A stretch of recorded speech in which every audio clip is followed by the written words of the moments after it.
एक नई राइड के लिए वापस तैयार होके हम लोग निकल रहे हैं। जूना वाटरफॉल राजपीपला बड़ोड़ा से करीब 80 किलोमीटर के आसपास है। सभी राइडर आ गए हैं तो बहुत इंजॉय करेंगे। वीडियो में आगे बने रहे, बस निकल ही रहे हैं। ये गेट्स पहन के सभी राइडर हमारे तैयार हो गए हैं। हेलमेट, जैकेट्स, आज आज तो बहुत धमाल होगी। देखते रहो आगे। और जगह बहुत बढ़िया थी, बहुत इंजॉय किया सभी लोगों ने।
पहाड़ियों के अंदर से गुजरते हुए कमांडो ये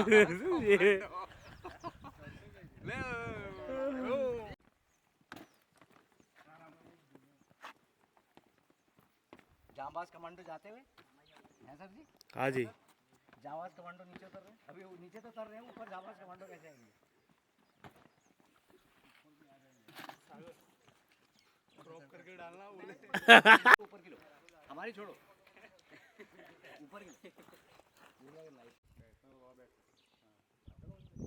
नीचे उतरने का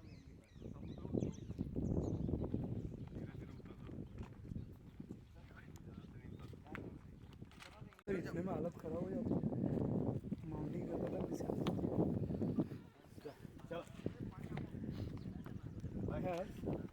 इतने में हालत खराब हो जाती है। कमांडो चढ़ते हुए, कौन हो? कमांडो चढ़ते हुए, कमांडो चढ़ते हुए, लेडी कमांडो, लेडी कमांडो हाजिर हो। एवढं मस्त आहे